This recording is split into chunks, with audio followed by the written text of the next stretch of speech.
May itatanong ako sa'yo, ha? Kasi dormant ka na. Ibig sabihin noon ka pa nag-drive. Para ma-refresh tayo ba? Ano ang iyong dapat gawin? Kung hindi maayos ang pagkakalagay na yung mga kargamento. Halimbawa sa sasakyan mo may mga karga ka. May nagatagilid. Pilihan natin kung ano ang tamang sagot. Letter A. Parada ang sasakyan at ayusin ang pagkakatali ng kargamento bago magpatuloy sa biyahe.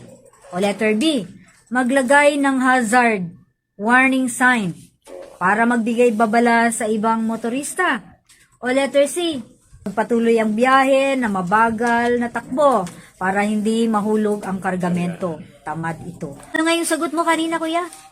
Ang sagot ay letter A. Parada muna yung sasakyan at ayusin ang pagkakatali ng kargamento bago magpatuloy ng biyahe.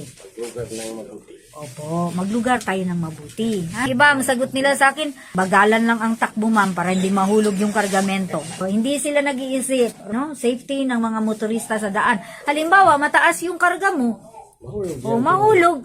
Timing na may motor tayo sa gilid, madaganan pa natin. Ang nagkaroon pa tayo ng kasalanan dun sa katabi natin na motorista. So, dapat ayusin po talaga muna.